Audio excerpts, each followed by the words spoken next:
Cześć Wam, witam bardzo cieplutko. Dzisiaj kolejna bajka. Bajka ma tytuł Wspólne dobro. Na jednej z polan w królestwie bajkowy świat stał dużych rozmiarów drogowskaz. Na wielu polanach w królestwie bajkowy świat stały takie drogowskazy. Co jakiś czas ktoś trafiał do tego miejsca i tym razem też tak było. Przyszedł na polanę chłopiec, który miał na imię Jan. Spojrzał na drogowskaz i zaczął się zastanawiać, w którą stronę mam skręcić. Tata mnie tu przysłał. Powiedział, że będę wiedział, jak już trafię w to miejsce. No i trafiłem. Ale gdzie mam skręcić, żeby odnaleźć to, czemu jestem przeznaczony? A może najpierw cel życiowy, później powołanie i przeznaczenie. Gdzie mam skręcić? Spojrzał w górę, przeczytał. Drogowskaz wskazywał 4 kierunki świata i na każdej z tabliczek było napisane co innego, ale on nawet tego nie czytał, bo mówi, co się będę zastanawiał. No, jakąś stronę trzeba wybrać. No i tak stał przed tym drogowskazem i stał, medytował, zastanawiał się, ale nic mu nie przychodziło do głowy. W końcu już był wieczór i było dosyć późno. Usiadł pod drogowskazem i zasnął. Coś mu się nawet śniło. I gdy rano otworzył oczy, przetarł je, zastanawiał się, co to było, co mi się śniło, co to było, ale nie mógł sobie przypomnieć. I znowu spojrzał na drogowskaz, na wszystkie 4 strony świata i dalej nie wiedział. I tak minęło kilka dni i nocy. Pewnego dnia, gdy się obudził i przetarł już oczy, zobaczył stojącego przed nim bociana. Co ty tu robisz tyle dni? Zapytał go bocian. Siedzę, myślę. Nie wiem, w którą stronę pójść. W lewo, w prawo, czy może tu się zatrzymać, czy się cofnąć, czy iść do przodu. Nie wiem. A kto ciebie tu przysłał? Tata powiedział, że jak przyjdę pod drogowskaz, to będę wiedział i że to jest taki drogowskaz życia. Chłopcze, a czym się ty interesujesz? No, lubię malować, sztuka mnie ciekawi, interesuje. No to wybierz tą tabliczkę, która prowadzi w to miejsce. Ale mnie te nazwy nic nie mówią. Zupełnie nic, rzekł chłopiec. I mimo, że mnie to interesuje, nie wiem, gdzie mam skręcić. Wiesz, dam ci taką receptę na całe życie. Tak, naprawdę? Dasz mi receptę? Bocian, wspaniale, słucham. Jak jutro rano wstaniesz, to złóż pokłon najpierw słońcu i ofiaruj cały dzień w ramach tego, co będziesz robić tego dnia. Słońcu złóż ręce, skłoń głowę, pokłoń się słońcu i podziękuj za to wszystko, co przyjdzie do ciebie tego dnia. Gdy już to zrobisz, usiądź pod drogowskazem i zastanów się, to znaczy zapytaj, włóż to pytanie do swojego środka, czy nawet może głębiej do wnętrza i zadaj pytanie, zapytaj siebie, gdzie mam pójść i zrób to, co przychodzi ci w życiu na myśl. To jest twój kierunek działania. No dobrze, dziękuję, powiedział chłopak do bociana. Ale skąd ty się tu wziąłeś? O, obserwowałem ciebie kilka dni.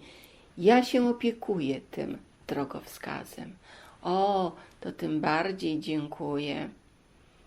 I minął kolejny dzień. Rano, gdy się obudził, złożył pokłon słońcu, zadał pytanie, zapytał siebie, co ma zrobić jako kolejne, następne tego dnia, czy dalej być może ma tu siedzieć, usłyszał w odpowiedzi: idź prosto, prosto przed siebie. Spojrzał na drogowskaz. Rzeczywiście, i jedna z tabliczek wskazywała drogę na wprost. I teraz dopiero przeczytał: ku słońcu, do słońca. Ciekawe. Ukłoniłem się słońcu. Tabliczka też wskazuje, że mam iść w tym kierunku, więc idę. No i wyruszył, poszedł do przodu. Szedł i szedł za słońcem. I wieczorem doszedł do tego samego miejsca. Zastanawiał się. Wszystko zrobiłem. Naprawdę. Wszystko. Zatoczyłem krąg. Jestem w tym samym miejscu. Słońce przecież... O! Ciekawe. Naprawdę ciekawe. Jestem w tym samym miejscu. No, ponieważ był wieczór, słońce zaszło, położył się spać. Rano wstał i ten sam bocian był już w tym samym miejscu i rzekł do niego: iść do słońca to iść prosto przed siebie. Bez tego, że ty chodzisz za słońcem, tylko idziesz prosto przed siebie. Więc gdy już to wiedział, znowu złożył pokłon słońcu i poszedł prosto przed siebie, wiedząc, że idzie ku słońcu, mimo że słońce schodziło, później było na południu, a później na zachodzie, w końcu zaszło, ale on wiedział, że ma iść prosto.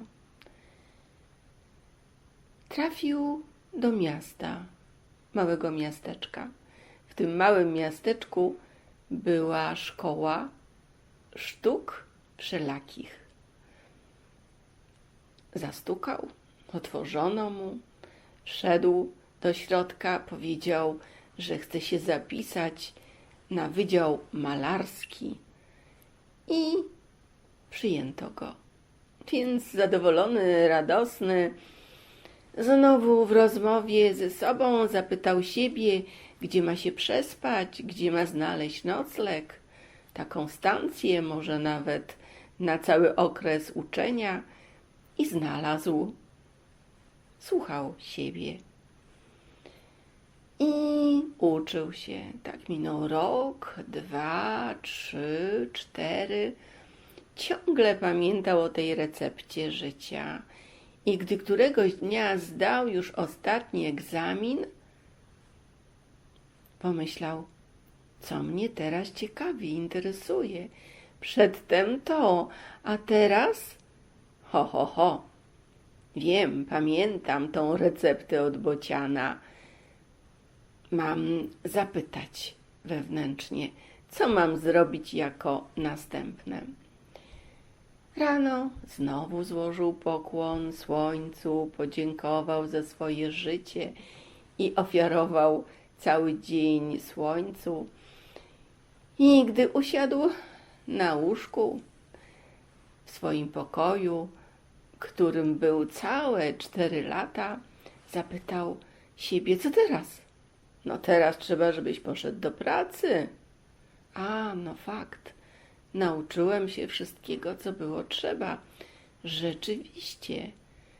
I poszedł szukać takiego miejsca, w którym mógł zrobić kolejny krok w ramach swojej świadomości. Na rynku w tym miasteczku stał malarz, który malował portrety i koło niego była taka mała kartka. Szukam kopisty. Ojej, chłopiec pomyślał. Przez 4 lata uczenia się w szkole sztuk wszelakich marzyłem o tym, by zostać kopistą. Ta praca na mnie czeka. I zaczął rozmawiać z malarzem. Malarz go przyjął i wiele, wiele lat był u tego malarza kopistą. Za każdym razem, gdy chciał coś w życiu zrobić, pytał siebie. I tak mijały lata. Pewnego dnia pomyślał, muszę się dowiedzieć tak na dobrą sprawę, dlaczego w życiu tak jest, że było mi tak prosto, łatwo.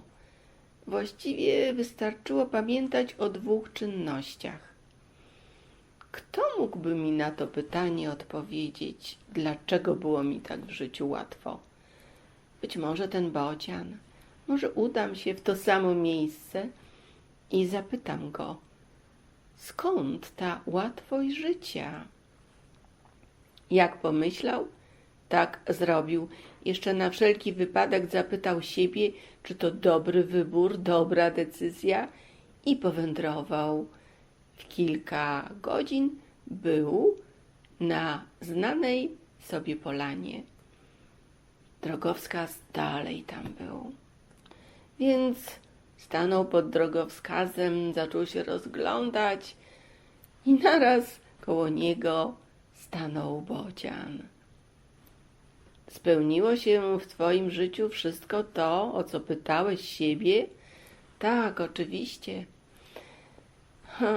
Był czas, że uczyłem się, żeby zrobić kolejny krok działania. Później to robiłem i były następne kroki działania. Później znowu się czegoś uczyłem.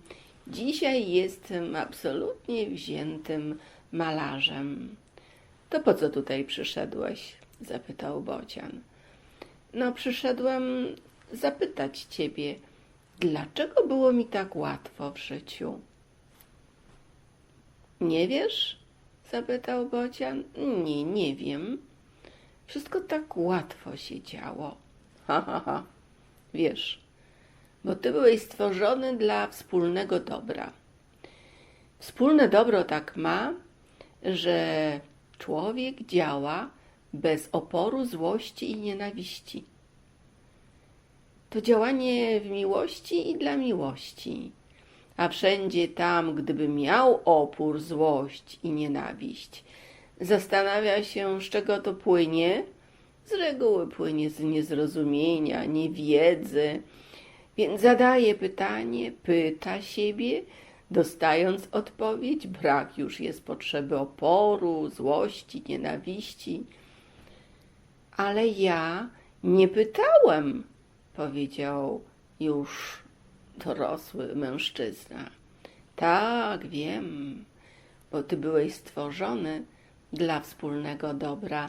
Ci, którzy tak mają, są bez oporu, bez złości, nienawiści. A ci, którzy dopiero dochodzą do wspólnego dobra, mają prawo mieć od czasu do czasu złość, nienawiść, opór, ale zastanawiają się. Nawet głębiej może się zastanawiają, myślą, rozważają, w czym mają się zmienić, co mają zrozumieć, co mają wiedzieć, by opór, złość, nienawiść minęła. To byłem jednak szczęściarzem, powiedział. No wiesz, jedni się rodzą tacy, drudzy inni. Jedni i drudzy są szczęściarzami. Najważniejsze, by znali drogę dotarcia do wspólnego dobra. A tak, rzeczywiście, tak. Dziękuję ci, mądry bocianie. Proszę cię bardzo. Ja tu stoję i uczę, nauczam już całą wieczność. I tak to było w tej bajce ze wspólnym dobrem. Pewno już wszystko o tym wspólnym dobru wiecie. A wspólne dobro jest takie, że wszystko robimy dla każdego w ramach tego, co on potrzebuje na ten czas. Stąd wspólne dobro.